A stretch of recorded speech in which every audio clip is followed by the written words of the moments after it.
بسم اللہ الرحمن الرحیم۔ شروع اللہ کے نام سے جو بڑا مہربان نہایت رحم والا ہے۔ السلام علیکم محترم ناظرین، آج آپ کو حضرت خضر علیہ السلام کا ایک حیران کن واقعہ سناتے ہیں۔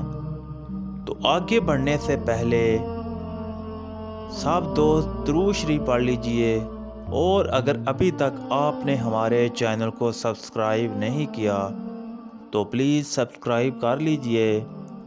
تو چلتے ہیں واقعے کی طرف۔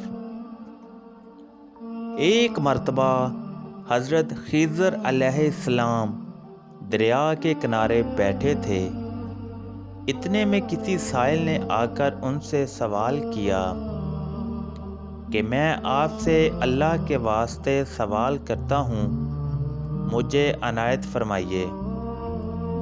یہ سن کر حضرت خضر علیہ السلام پر بے ہوشی طاری ہو گئی۔ جب کچھ ہوش ہوا تو فرمانے لگے، بھائی میں تو صرف اپنی جان اور مال کا مالک ہوں، تم نے مجھ سے اللہ کے واسطے سوال کیا ہے، لہٰذا میں اپنی جان اور ذات تمہارے حوالے کرتا ہوں۔ تم جس طرح چاہو اس کو استعمال میں لاؤ، بازار میں فروخت کر کے اس کی قیمت سے فائدہ اٹھاؤ۔ چنانچہ سائل ان کو بازار لے گیا، اور ایک شخص سہمہ بن ارقم کے ہاتھ ان کو فروخت کر دیا۔ یہ خریدار ان کو اپنے گھر لے گیا، جس کی پشت پر اس کا ایک باغ تھا۔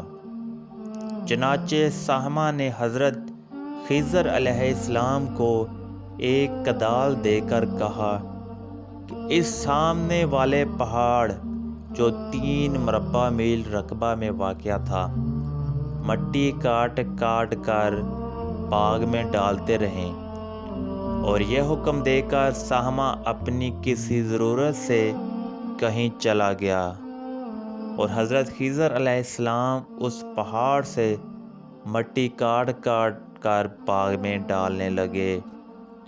جب سہمہ واپس آیا تو اس نے گھر والوں سے دریافت کیا، تم نے غلام کو کھانا بھی کھلایا یا نہیں؟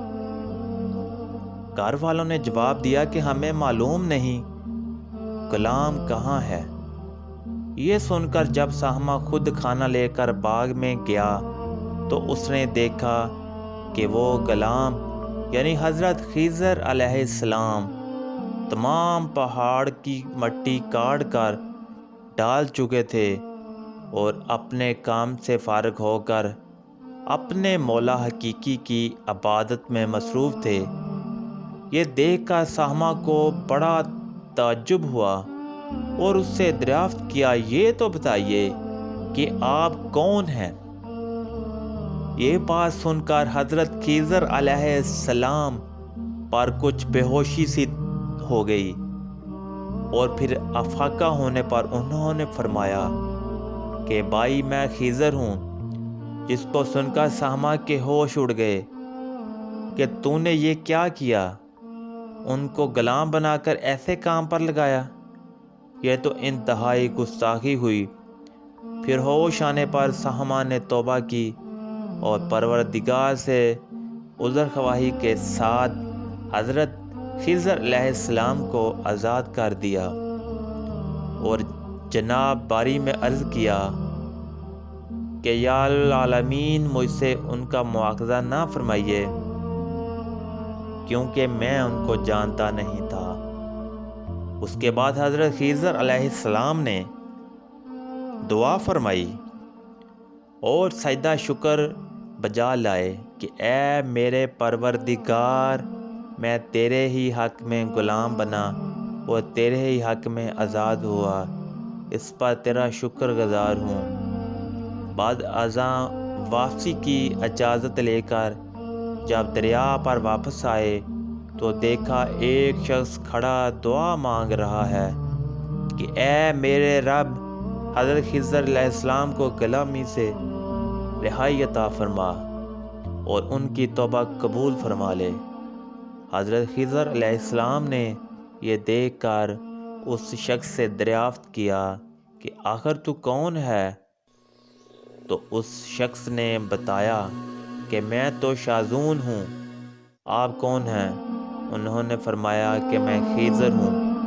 اس کے بعد شاذون نے کہا، اے خضر، تم نے اپنے لیے رہنے کا مکان بنا کر دنیا طلب کی ہے، کیونکہ حضرت خضر علیہ السلام کا دریا کے کنارے پر ایک عبادت خانہ تھا۔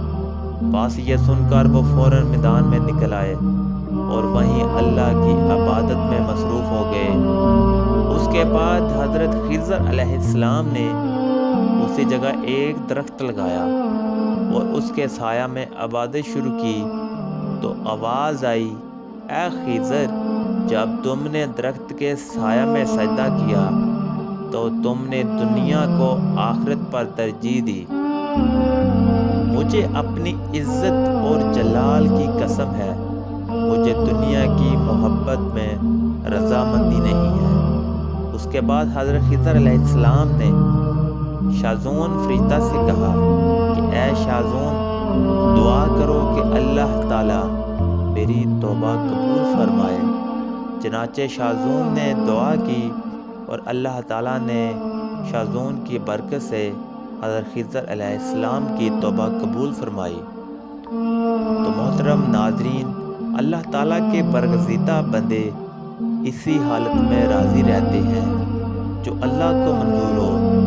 بے شک ہماری فلاح بھی اسی میں ہے کہ زندگی کے ہر موڑ پر آنے والے ہر پیچ و خم میں ہم راضی برضا رہیں اور اللہ تعالیٰ کی چاہت کو سامنے رکھ کر زندگی گزاریں۔ دعا ہے کہ اللہ تعالیٰ ہمیں اس واقعے سے سبق حاصل کر کے نیک بننے کی توفیق عطا فرمائے۔ آمین یا رب العالمین۔ محترم ناظرین، اس طرح کے مزید واقعات کے لیے ہمارے چینل کو سبسکرائب کیجیے۔ اپنا رکھیے بہت سا خیال۔ اللہ حافظ۔